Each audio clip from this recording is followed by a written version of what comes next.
Sriram Sagar project back వాటర్లో గోదావరి నది ఒడ్డున జింకలు సంచరిస్తూ కనిపిస్తున్నాయి. ప్రధానంగా ఉదయం పూట అలాగే సాయంత్రం వేళల్లో వందలాది జింకలు ఈ ప్రాంతంలో సంచరిస్తున్నాయి. మనం ప్రస్తుతం గోదావరి నది పరివాహక ప్రాంతంలో ఉన్నాం. ఇది కొండాపూర్ మండల్ అలాగే నందిపేట మండలం డొంకేశ్వర్ మండల్ ప్రాంతానికి సంబంధించిన గ్రామాలు ఉండే ఈ ప్రాంతం ఇది మనం చూస్తున్నాం. ప్రస్తుతం ఉన్న ఈ తోటలు ఏవైతే ఉన్నాయో మొక్కజొన్న తోటల పరిధిలోనే జింకలు ప్రధానంగా సంచరిస్తుంటాయి.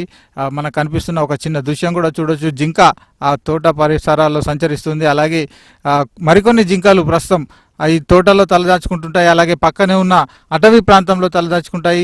అవి ఉదయం పూట అలాగే సాయంత్రం పూట ఆహారం కోసం సంచరిస్తూ ఈ ప్రాంతానికి వస్తున్నట్లుగా స్థానికులు చెబుతున్నారు. అయితే ఈ జింకలకు సంబంధించి మరిన్ని వివరాలు తెలుసుకునే ప్రయత్నం చేద్దాం. ఇక్కడ మనకు స్థానికుడు మనతో ఉన్నారు. అన్న చెప్పండి, ఇప్పుడు ఈ ఊరు ప్రాంతంలో జింకలు ఏ టైంలో కనిపిస్తాయి? ఎక్కువ పొద్దున్న కనిపిస్తాయి. 10 గంటల దాకా మేము మర్చి తర్వాత మళ్ళీ లోపలికి వెళ్ళిపోతాయి. సాయంత్రం పొద్దున్నే ఉంటాయి, పొందాక ఉండయి.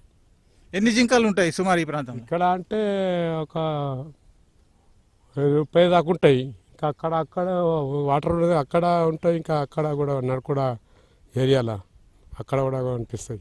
అయితే ఇప్పుడు జింకల కుక్కలు వేటాడి సంపక తింటున్నాయి అంటున్నారు. కొన్ని సందర్భాల్లో జింకల శవాలు కూడా కనబడ్డాయి కదా, ఏమంటావి? పుల్లు వాటర్ వాడిచినప్పుడు వీటికి తిరిగే ప్రయత్నం లేక కుక్కలు పడబడి చంపేసి తీసుకుంటుంటాయి.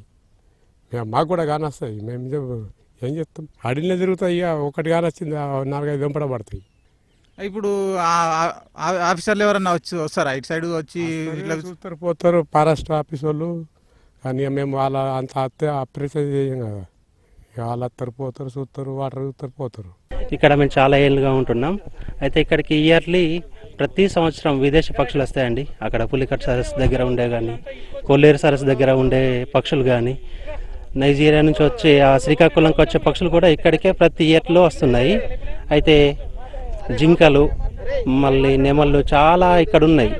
దీని ఒక పర్యాటక కేంద్రంగా అభివృద్ధి చెందించి వాటికి కూడా ప్రొటెక్షన్ ఇస్తూ పర్యాటక కేంద్రంగా మారిస్తే చాలా బాగుంటుందని మేము చూస్తున్నాం. ప్రతి సీజన్లో అటు వర్షాలు ఎక్కువయ్యి నీరు పెరిగిన సమయంలో కావచ్చు, ఇప్పుడున్న ప్రధానంగా నీరు పూర్తి స్థాయిలో తగ్గి ఈ పరివాహక ప్రాంతం అంతా కూడా ఓపెన్గా బయటకు వచ్చిన సమయంలో కావచ్చు, జింకలు ఎక్కువ మొత్తంలో వస్తుంటాయి.